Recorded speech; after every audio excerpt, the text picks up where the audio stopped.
Hey guys, welcome back to my channel. So today I have a really fun video that I wanted to film. I kind of made a short version of this on my TikTok, but I wanted to go a little bit more in depth, and I'm sure you guys have seen tons of these videos circulating around YouTube already, but I'm going to be talking about the 25 books that I want to read in 2025. Some of them I'm counting as one book, but there are series or continuations of series that I haven't read.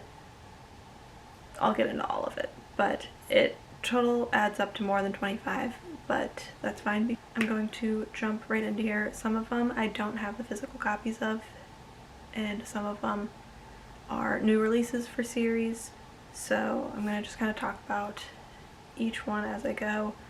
But the first one I don't own the physical copy of, or any of the series, but I want to read the whole series this year, and that is The Serpent and the Wings of Night by Carissa Broadbent. I don't really know a ton about the book, but I know a ton of people have talked about it. One of my really close friends at work has read her books and absolutely loves them, and she said that she would definitely start with The Serpent and the Wings of Night, but that was like The Daughter of No Worlds or something was her favorite series, but she would start with the other one. So I'm going to start over here. I want to read One Dark Window. I don't know a ton about this. This was one that had a ton of hype, I feel like, at the end of last year, but I feel like this is going to be such a good winter read, and part of me wants to read it this month, and part of me wants to hold off because I do want to read Iron Flame and Onyx Storm as well this month. I've heard so many good things about this. I've heard it's a nice mix of like fantasy, kind of dark academia vibes, and it's just kind of like a dark fairy tale, and I've just heard so many good things about this book. Similar one to One Dark Window, I feel like people who like that book like this series as well, and that is Belladonna. I own the first two, and I've owned this book for a while. I got the Fairy Loot copy like probably almost 2 years ago, and I think it's kind of the same thing. A kind of gothic romance, a little bit of fantasy, I think, and I just think this would be another really good one for the wintertime. I think this would be a good one for February. I don't know, I just feel like dark romance, dark fantasy just goes very well in the wintertime. I read When in Rome at the end of last year, and I absolutely loved it. I was on the fence about Sarah Adams' writing, and like, after reading this book, I love her writing. I love that she does closed-door romance, so there's no spice, but I am currently reading Practice Makes Perfect, and I want to read her new release that just came out, Beg, Borrow, and Steal. There are definitely more that are on the top of my priority list. I feel like her books have been the perfect palate cleansers between fantasy books, and it is about a small town, and the main male character of the first book, the next two are about his sisters. So it kind of starts this first one. He runs a bake shop in the small town. The main female character is a pop star. The second one's about his sister and the pop star's bodyguard. And the third one is about one of his other sisters, who is an elementary school teacher and kind of her rival teacher. I think they both want to be teachers. They both are teachers, but they both want to be authors, I think. Not sure, I might be mixing things up, but she has such fast-paced writing, and like I said, I love that there is no spice, and that's just kind of more how I enjoy my romance. I feel like they just make perfect palate cleanser. So the next book is another series. I want to read the Poppy War trilogy. I read the first book almost 2 years ago, but I want to reread the first one and then read the second and third one as well. I remember I really enjoyed this book. There was definitely a lot more like politics. I can tell it's going to be a little bit more of a darker fantasy story. It's not like a super happy romantasy, but I loved the writing, and I just really enjoyed the like general themes of this book, the process of it, the world that it was set in. But I don't know, I feel like this one's starting to gain a little bit of traction now too, because people have read other books by R. Wong, and I feel like I'm starting to see this book pop up more and more. and I think it'll be fun to kind of read this book as other people are reading it as well.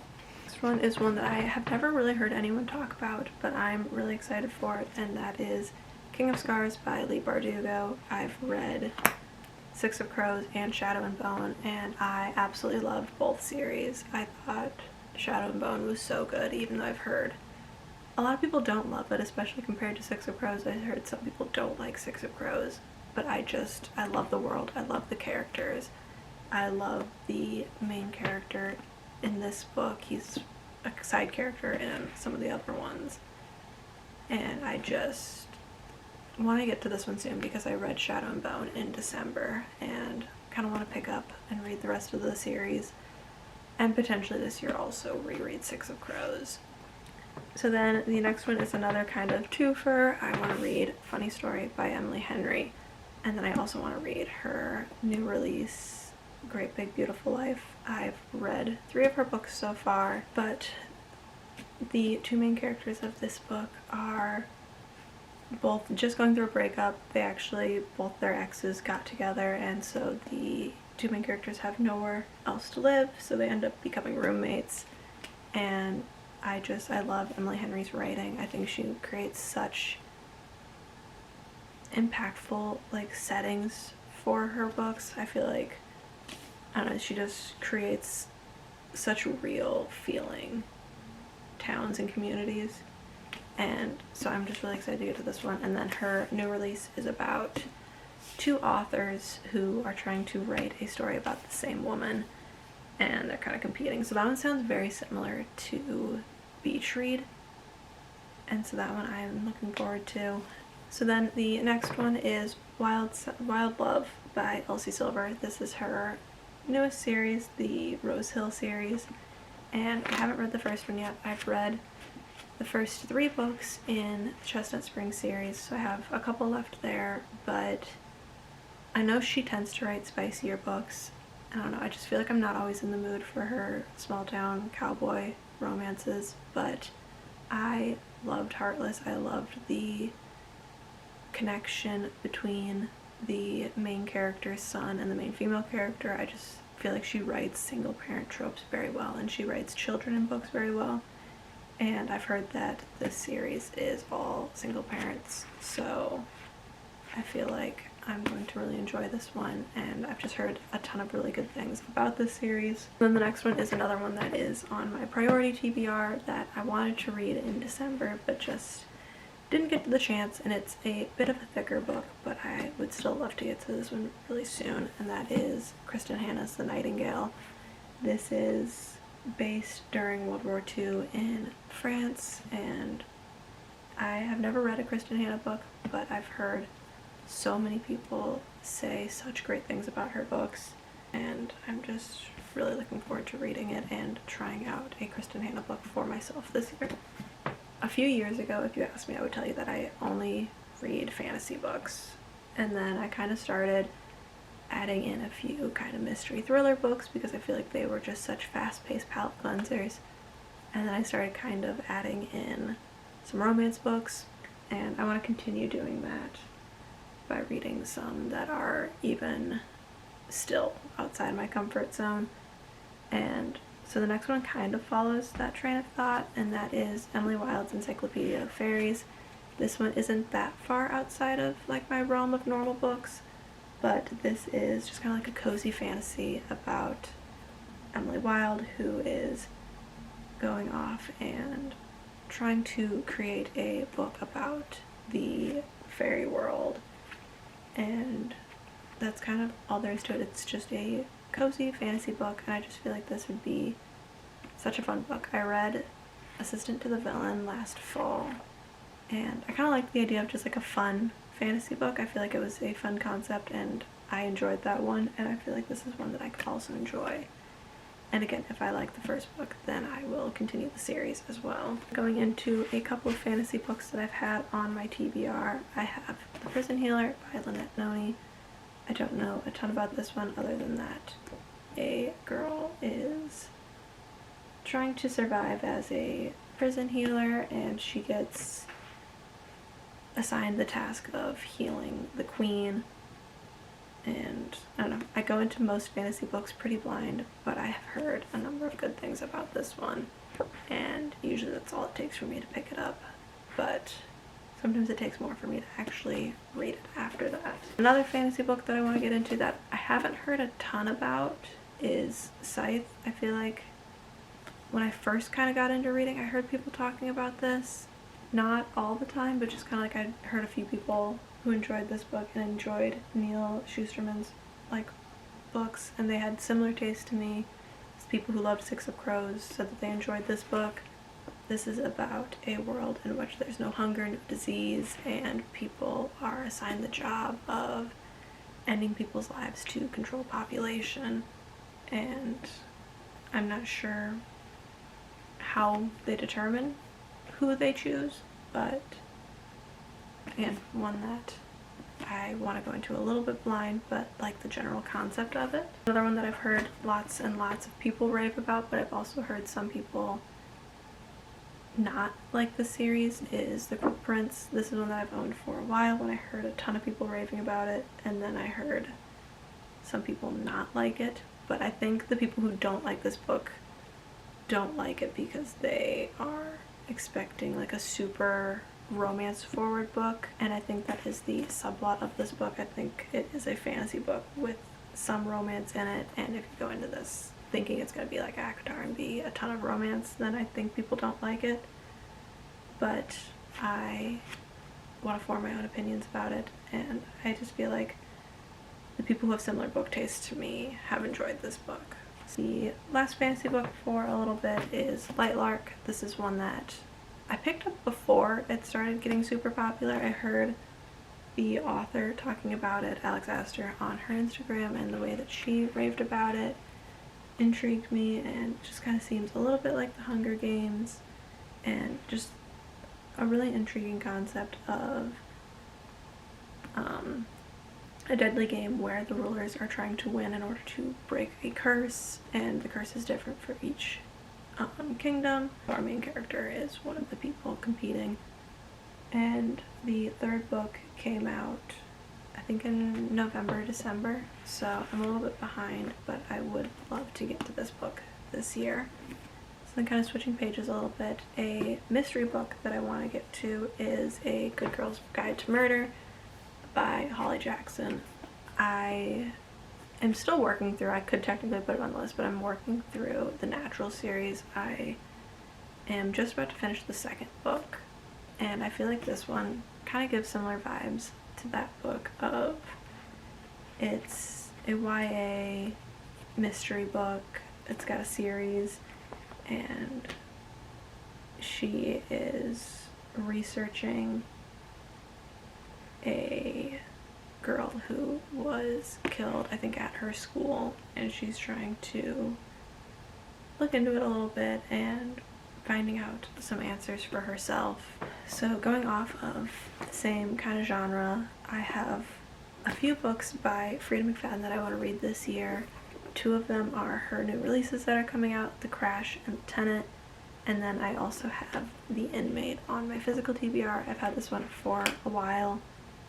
I think this may have been the first book of hers that I picked up, but decided to read The Housemaid first because it was more popular at the time. But I want to read this, and I also want to read, I think I've heard a lot of good things about, it's either The Coworker or The Teacher. One of those two I've heard people talk about. So then kind of on the same page a little bit is kind of a combination of genres that I think would be a really interesting book that I might really enjoy, is Indigo Ridge. This is a series by Daphne Perry, and it is about a small town, and I know the first one is kind of a mix of a mystery and a romance, where the main female character is coming in to be, I think, the chief of police, and is trying to solve a crime while she's living there. But also she's trying to win over like the kind of most popular family in the town, and she ends up having a kind of one-night stand with the oldest son in the family without knowing who he is. But I think the whole series is like a mix of romance and mystery, and I'm starting to kind of find that my niche for romance is romances that have subplots of other things in them, like when they have a mix of a little bit of a mystery or fantasy involved in them. So I think this is one that I could really enjoy. So then a couple more romance books that I want to read this year are a couple of Abby Jimenez's backlog. I want to read Part of Your World and Yours Truly. I read just for the summer last year before I knew that they were kind of all an interconnected series. So I want to go back and read her two older ones before her new release comes out. And I don't know a ton about this one. The main female character is, I think, a doctor who kind of goes back to her small town for a break and runs into the male main character who lives there, and she has to kind of figure out what she wants to do, if she wants to continue her busy city life or if she wants to kind of slow things down in the small town. Another book that I already have like the setting planned for when I'm going to read this book is The Honeymooners by Christina Lauren. I am planning some sort of beach vacation this summer, and this is definitely going to be kind of the first one I gravitate towards because I've only read one other book by Christina Lauren. I read The Holidays, or In a Holidays, and I enjoyed that one. I think it was really good for a holiday romance because I feel like a lot of times those ones are very hit or miss, but I read it a while ago and I just feel like this would be such a fun summer romance book. But I do also own Love in Other Words that I've heard a ton of people rave about. So then a couple of additional new releases that I want to read this year are, I want to read Onyx Storm, the third book in the series that Fourth Wing is in. I need to finish Iron Flame before Onyx Storm comes out, but I'm hoping to jump into that very soon so that I can finish it before the new release. And then I also want to read Fearless, the third book in the Powerless trilogy. I loved the first book, loved the novella. I thought Reckless was just okay, but I am really excited to see kind of how this story wraps up. And I think the third book, I have not like high hopes for it, but it could either make or break the series. So I'm very intrigued to see kind of how this gets wrapped up in the end. So then I'm down to my last two books that are two more like complete series that I would like to get to this year. The first of which is Caraval. I was really hoping to get to this one also in December, but I decided to pick up Shadow and Bone and I read that entire series instead of this one. But this is another one that I think will be really good to read in winter. And again, I don't know a ton about it, but I do own the entire series already, and I've heard mixed reviews, but I think it sounds interesting enough that I still want to read this before moving on to the last book that I have on my TBR for 2025, which is Once Upon a Broken Heart. I have known a ton of people absolutely love this book specifically, not necessarily the series as a whole, but mostly just the first book. And so I kind of want to see what all the hype is about, and I feel like this seems like just a really good mixture of kind of a romance and fantasy. Like I said, I've always found that the romance books that I enjoy the most are the ones that have kind of mixture of romance and something else, so I feel like I could really enjoy this one, but I want to read this series first. So those are the last ones on my 25 books that I want to read in 2025. Every single book that I talk about are ones that I'm actually so excited to get to, and looking at my bookshelf, it does make me really happy because it's a lot of the books that I haven't read that are on there. Like, I still have a few that I need to go through at some point and potentially on haul that I just don't necessarily see myself getting to, but these ones are all ones that I am just so excited to get to, and I'm really excited to see if I get to all of them this year, if I get to the majority of them, if some of them just don't seem as interesting to me at the end of the year.